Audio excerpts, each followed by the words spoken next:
The House of Representatives Select Committee investigating the January 6th insurrection at the Capitol held its first hearing Tuesday and heard testimony from 4 police officers who were attacked by Trump supporters while defending the Capitol. The committee is made up of 7 Democrats and 2 Republicans, Liz Cheney and Adam Kinzinger, both of whom voted to impeach Trump for his role in instigating the assault on the Capitol. Last week, House Minority Leader Kevin McCarthy pulled all his recommended committee members, 5 of them, after House Speaker Nancy Pelosi vetoed 2 of his picks. U.S. Capitol Police Sergeant Aquilino Gonell spoke first. During the insurrection, he was beaten with a flagpole and attacked with chemical spray. Gonell is a Dominican immigrant who served in the U.S. Army in Iraq. What we were suggested that day was like something from a medieval battle. We fought hand to hand, inch by inch, to prevent an invasion of the Capitol by a violent mob intent on subverting our democratic process. My fellow officers and I were committed to not letting any rioters breach the Capitol. It was a prolonged and desperate struggle.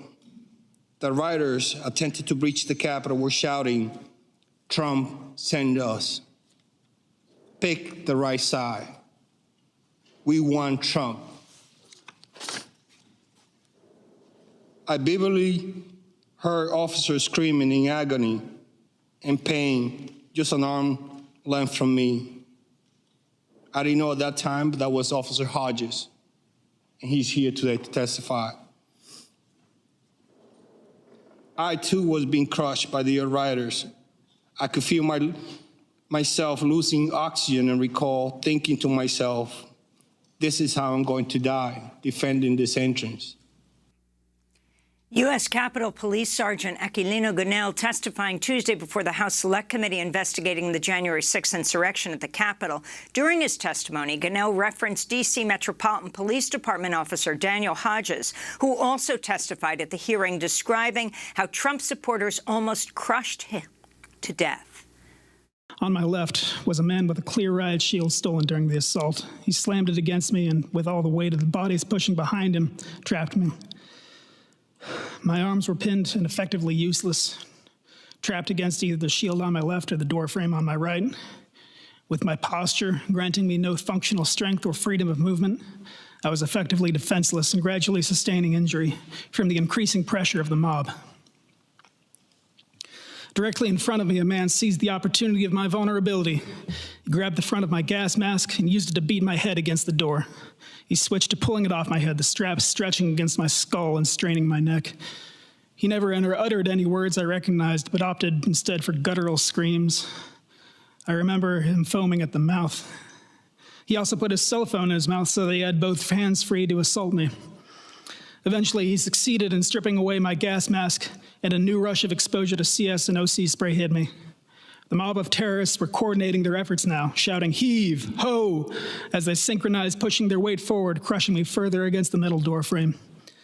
The man in front of me grabbed my baton that I still held in my hands, and in my current state, I was unable to retain my weapon. He bashed me in the head and face with it, rupturing my lip and adding additional injury to my skull. That was D.C. Metropolitan Police Department officer Daniel Hodges. And this is Mike Fanone, who is also an officer with the D.C. Metropolitan Police. He suffered a heart attack after being beaten by Trump supporters.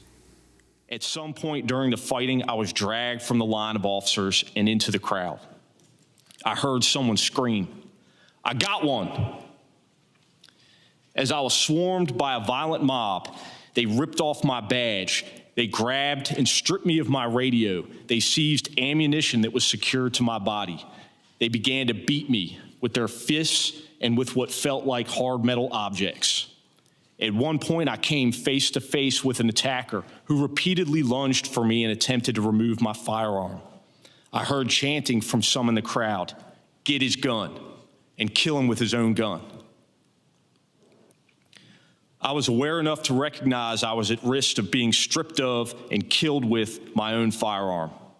I was electrocuted again and again and again with a taser. I'm sure I was screaming, but I don't think I could even hear my own voice. My body camera captured the violence of the crowd directed toward me during those very frightening moments.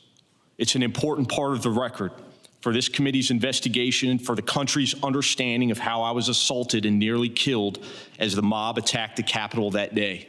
That's D.C. Metropolitan Police Department Officer Mike Fanone testifying Tuesday. U.S. Capitol Police Officer Harry Dunn describes the racist abuse he and other black officers encountered January 6th.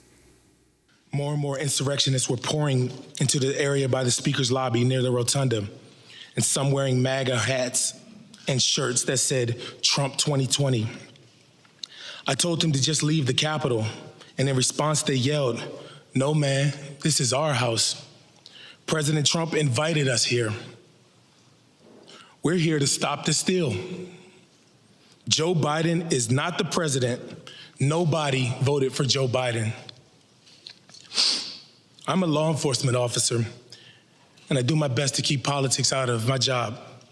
But in this circumstance, I responded, "Well, I voted for Joe Biden.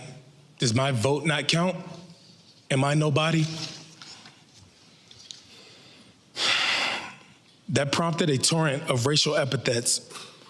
One woman in a pink MAGA shirt yelled, "You hear that, guys? This voted for Joe Biden." Then the crowd, perhaps around 20 people, joined in screaming, "Boo!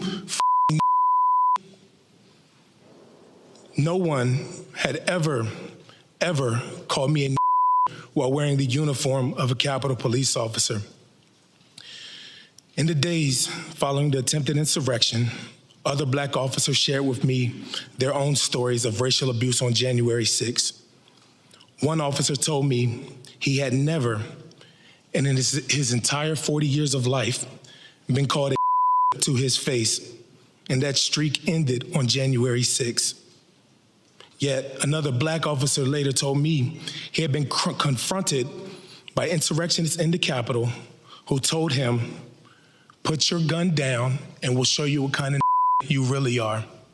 U.S. Capitol Police Officer Harry Dunn, as he continually used the N-word, saying he had consciously decided to say what the people said to him, the rioters, that day. We're joined now by Derrick Johnson, the president and CEO of the NAACP, which sued Donald Trump after the January 6th insurrection, citing the 1871 Ku Klux Klan Act. He's joining us from Jackson, Mississippi. Welcome back to Democracy Now!, Derrick Johnson. Can you respond to the hearings yesterday, the significance of them, and then talk about your lawsuit? Well, powerful words. You heard individuals who were sworn to uphold and protect the law. And they did that on January 6th in the face of a mob that was encouraged by then President Trump and many others to an attempted coup, an insurrection, a treasonous act. And what we heard yesterday was an account firsthand, unvarnished by those law enforcement officers. I commend them for their courage, their bravery, as this commission must get to the bottom of who was behind this and hold people accountable. And Derrick Johnson, you have tweeted that, quote, "If it were black people storming the Capitol on January 6th, the walls would have been dripping in blood. Not only was it an attempted coup on our democracy, it was white supremacy in plain sight." Could you talk about that? When you think about the many things that have happened over the last several years, in fact, over the last several decades, where unprovoked violence have been put upon African Americans across the country, whether it was what we witnessed with Rodney King, the killing of Emmett Till, George Floyd, Ahmaud Arbery, many of those incidents were done by law enforcement officers or encouraged and protected by law enforcement officers. That's about race. What we seen yesterday was a level of white supremacist privilege that individuals felt that they had the agency, the authority to go to the nation's capital to disrupt the peaceful transfer of power in a way in which they were entitled to certain rights. The fact that you had law enforcement officers from all backgrounds and walks of life who were being called and treated in that manner is another example of white supremacy. Me as a black man will not go to a law enforcement officer and take one's badge, takes one's ammunition, hit with a stick, and expect to survive, to live, because that's not our reality. And so that was an example of white supremacy in its most raw, ugliest form. And white supremacy and democracy cannot coexist. Those two things are in absolute contradiction of one another, and we must address it in this country once and for all. And after the January 6th insurrection, the NAACP sued Donald Trump and his personal attorney, Rudy Giuliani. Your lawsuit claims that both men violated the Ku Klux Klan Act. Could you lay out what is that act, and also what is your lawsuit saying? Well, after the conclusion of the Civil War and members of Congress was working to bring this country back together, they realized that many members were being threatened when they went back to their home districts and being threatened as they carried out their duty. So there was an act adopted to protect members of Congress so they can carry out their duty to uphold and support the Constitution. And in that, the 8th Act of 1871, they built in there protections against mob violence and racialized groups like what we've seen on January 6th. And it became known as the KKK Act because that was one of the leading white supremacist groups at the time in 1871. We filed representing members of Congress who were simply carrying out their duty on January 6th. And this mob, at the encouragement of President Trump, we believe, Rudy Giuliani, the Proud Boys, 3%ers, and many others, was seeking to stop the peaceful transfer of governance, stop individuals from carrying out their duties as members of Congress, and as a result, a direct violation of that act. We must hold people accountable. Domestic terrorism in this country has always been around white supremacist activity. And as an African American who understand history, as African Americans who live in the South, we know if you allow domestic terrorism, white supremacist activity to go unaccounted for, we are guaranteed to see more incidents of violence and disruption. Let's turn to Congressmember Jamie Raskin questioning Officer Daniel Hodges. Why do you call the attackers terrorists, and what do you think about our colleagues who think we should call them tourists? Well, if that's what American tourists are like, I can see why foreign countries don't like American tourists.